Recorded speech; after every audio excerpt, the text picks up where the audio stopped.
So students, आपकी ढेर सारी क्वेरीज को आज हमने यहीं पर कलेक्ट कर लिया एक साथ और उन सभी के आंसर हम देने की कोशिश करेंगे। अगर किसी रीजन से कुछ सवाल आपके छूट जाते हैं तो उनको हम दूसरे तीसरे वीडियो में एड्रेस करेंगे। क्लियर? तो चलिए बात कर लेते हैं। सबसे पहले हम बात करेंगे बीएड और डीएलएड के कंपैरिजन की और डिफरेंट पैरामीटर्स में हम इनको कंपेयर करेंगे। लाइक फी कितनी है, कहाँ पे कितनी फी है, क्योंकि गवर्नमेंट सेक्टर में फी अलग होगी और आपकी अगर सरकारी प्राइवेट सेक्टर में आप करेंगे, किसी प्राइवेट कॉलेज से करेंगे तो वहाँ पे फी में काफ़ी डिफरेंस आ जाएगा। ऐसी आप ड्यूरेशन की बात करेंगे तो यहाँ पे ये 2 साल का है तो ये भी 2 साल का है। उसके बाद एलिजिबिलिटी की बात करें तो मोस्टली ज़्यादातर यूनिवर्सिटीज़ में 50% मार्क्स मांगे जाते हैं आपकी ग्रेजुएशन में। ऐसे ही यहाँ पे अगर हम बात करें तो डीएलएड के लिए जनरली कंडीशन नहीं होती कि कितने परसेंट मांगे गए हैं, कितने परसेंट मार्क्स आपकी ग्रेजुएशन में है, सॉरी, ओके। और बहुत सी जगह एंट्रेंस होता है, बहुत सी जगह आपका सीधे मेरिट होता है, तो ये थोड़ा थोड़ा वेरी करता है। बट बीएड जो है वो शायद अभी कहीं पे भी मेरिट बेस्ड नहीं है, सीधे आपको एंट्रेंस टेस्ट देना होगा और उसके बाद आपको एडमिशन मिलेगा। क्लियर? और कई बार एलिजिबिलिटी के केस में हमने देखा है कि बच्चों के अगर किसी रीजन से ग्रेजुएशन में कम मार्क्स होते हैं तो कुछ यूनिवर्सिटीज अलाउ करती हैं, बट उस केस में वो पोस्ट ग्रेजुएशन मांगती हैं और पोस्ट ग्रेजुएशन में अगर उनके 50% या उससे ऊपर के मार्क्स हैं तो वो बीएड के लिए अप्लाई कर सकते हैं। बट ये हर जगह नहीं होता है, तो थोड़ी थोड़ी कंडीशंस वेरी करेंगी हर एक यूनिवर्सिटी में। जैसे जैसे आप यूनिवर्सिटीज देखेंगे तो वहाँ पर थोड़ी थोड़ी कंडीशंस वेरी करती रहेंगी। अच्छा, फी की हम सबसे पहले बात कर लेते हैं थोड़ी डिटेल में। तो फी अगर हम गवर्नमेंट सेक्टर की बात करें, central universities like Jamia, AMU या बीएचयू या इवन डीयू, तो यहाँ पे फी बहुत कम है, तकरीबन 5 से 7 हज़ार पर एनम, ना के बराबर फी है, ओके। और अगर हम डीएड की बात करें तो गवर्नमेंट सेक्टर से अगर आप करेंगे तो यूपी में हम बता रहे हैं आपको, यहाँ 10 हज़ार के आसपास पर एनम फी है। 2 साल का कोर्स है तो 20 हज़ार में आपका डीएलएड हो जाता है। कई बार डीएलएड को हम जेबीटी या बीटीसी या ईटी के नाम से भी जानते हैं, अलग अलग जगह पर उनके अलग अलग नाम है। डीएड के नाम से भी जानते हैं, बल्कि डीएलएड और डीएड भी एक ही चीज है। क्लियर? ओके, तो ये हो गया आपका डिफरेंस गवर्नमेंट सेक्टर में अगर कॉलेज है तो वहाँ की फी का। और उसके बाद अगर हम बात करें कि अगर आप प्राइवेट सेक्टर से करना चाहते हैं बीएड, प्राइवेट कॉलेजेस बहुत सारे ऑफर करते हैं तो वहाँ पे फी ज़्यादा होती है। तकरीबन यूपी में है 51,000 पर एनम, यानी कि 2 साल का है तो 1 लाख से ज़्यादा फी आपको देनी पड़ेगी। और अगर हम डीएलएड की बात करें तो वहाँ पे यूपी की हम बात कर रहे हैं, बाकी और जगह वेरी कर सकती है, तो यहाँ पे 41,000 के आसपास पर एनम है, यानी कि 2 साल में आपको 80-82 हज़ार रुपये एज ए फी पे करनी होगी।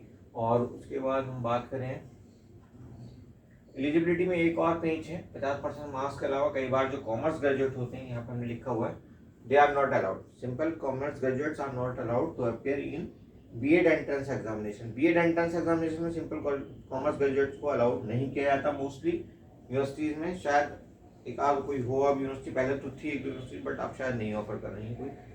बट अगर आप पीजी हैं कॉमर्स में पीजी है, पोस्ट ग्रेजुएशन आपने किया हुआ है, एमकॉम किया हुआ है, तब उस केस में आपको बीएड में बैठने दिया जाएगा। लेकिन फिर कंडीशन वही रहेगी, मोस्टली यूनिवर्सिटी 50% मार्क्स आपके मांगती हैं पीजी में, तो अगर आपके इतने मार्क्स हैं तब आप बैठ सकते हैं। तो ये थोड़ा सा था एलिजिबिलिटी को लेकर के वेरिएशन कंडीशंस में। अब हम बात करें स्कोप की, तो देखिए 2018 के बाद जो है वो बीएड को सब जगह पे अलाउ कर दिया है, यानी कि प्राइमरी सेक्शन में भी आप एज ए बीएड पढ़ा सकते हैं टीचर, और जूनियर सेक्शन में भी आप पढ़ा सकते हैं, यानी कि 1 to 5 पढ़ा सकते हैं, 5 to 6 to 8 भी पढ़ा सकते हैं, और टीजीटी पीजीटी में तो पहले से ही आप पढ़ाते ही हैं। ठीक है, थोड़ा थोड़ा और वेरिएशन देखने में मिलता है।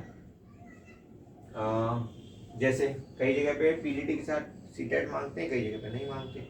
यूपी में बिल्कुल पीजीटी के साथ सीटेट नहीं मांगा जाता, टीजीटी के साथ भी सीटेट नहीं मांगा जाता, लेकिन प्राइमरी और जूनियर में जो है वो जो सीटेट का फर्स्ट पेपर होता है या टीईटी के नाम से, यूपी टीईटी होता है यूपी में, ऐसे एमपी टीईटी होता है, राजस्थान टीईटी होता है, वगैरह वगैरह मांगे जाते हैं। क्लियर? और अगर हम बात करें प्राइमरी और जूनियर में, यहाँ पे आपको डीएलएड वालों को पहले से ही अलाउड है और अभी भी अलाउड है, लेकिन यहाँ पे भी थोड़ा सा वेरिएशन है। अगर आप सिंपल ग्रेजुएट हैं तब आप दोनों में कहीं पे भी पढ़ा सकते हैं। अगर आप ग्रेजुएट नहीं है, बहुत सी जगह पे चूंकि इसकी एलिजिबिलिटी जो है ग्रेजुएशन नहीं है डीएलएड की भी, तो डीएलएड में भी वेरिएशन है। कहीं पे एलिजिबिलिटी ग्रेजुएशन है, जहाँ पे ग्रेजुएशन होती है वहाँ पे तो आप कहीं पे भी पढ़ा सकते हैं, चाहे प्राइमरी में पढ़ाइए चाहे जूनियर में, जैसे कि यूपी में है। लेकिन बहुत सी जगहों पर ऐसा नहीं है, जैसे दिल्ली के अंदर 12th पास करके भी आप डीएलएड कर सकते हैं, लेकिन आपको पढ़ाने के लिए अलाउ किया जाएगा सिर्फ प्राइमरी सेक्शन में, ऐसे केस में। अगर आपने ग्रेजुएशन किया हुआ है तब आप जो है जूनियर सेक्शन में भी पढ़ा सकते हैं, प्राइमरी दोनों जगह आपको अलाउड रहेगा। तो ये कुछ बारीकियाँ थी। फिलहाल बीएड जो है वो आपका 2 ही साल का है। आपने चाहे ग्रेजुएशन किया है चाहे आप पोस्ट ग्रेजुएशन करने के बाद जा रहे हैं, बट सुनने में आ रहा है कि ये जल्दी चेंज होगा। और अगर कुछ ऐसा इंटीमेशन आता है तो हम आपके साथ शेयर करेंगे, उसको एक्सप्लेन करेंगे कि क्या कंडीशंस फिर लगने जा रही हैं। तो टाइम टू टाइम जो भी चेंज होगा वो आपको इंटीमेशन मिलता रहेगा, लेकिन इसके लिए आपको हमारे टेलीग्राम चैनल से जुड़े रहना होगा। और साथ ही साथ व्हाट्सअप का एक अलग से ग्रुप है अलग हर एक यूनिवर्सिटीज़ के लिए, लाइक डी के लिए अलग है और बीएड जामिया के लिए अलग है, एमए के लिए अलग है। तो वहाँ पे भी आप जुड़िए। आपके और आपके जैसे एस्पिरेंट जो बीएड करना चाहते हैं उस पर्टिकुलर यूनिवर्सिटी से, वो आपको वहाँ मिलेंगे। तो और लोगों को भी साथ आपको मिलेगा। बाकी जो भी हमारे पास मटेरियल होता है वीडियो फॉर्म में या पीडीएफ फॉर्म में, वहाँ पे हम लोग शेयर करते रहते हैं। टाइम टू टाइम तो हम नोटिफिकेशन वगैरह आते हैं उनको हम वहाँ पे शेयर करते रहते हैं। तो अपडेट रहने के लिए ये ज़रूरी है कि आप नोटिफिकेशन बेल भी दबाइए और चैनल को सब्सक्राइब जरूर करिए ताकि हम भी मोटिवेट होते रहें। तो ये कुछ ऑथेंटिक इन्फॉर्मेशन थी जो आपके लिए बहुत इंपॉर्टेंट थी जानकारी है। और होपफुली हम आपको जल्दी ही दूसरे वीडियो में जो भी सवाल आपके छूट गए हैं वो सब इकट्ठे करके मिलेंगे। Thank you for watching. See you soon.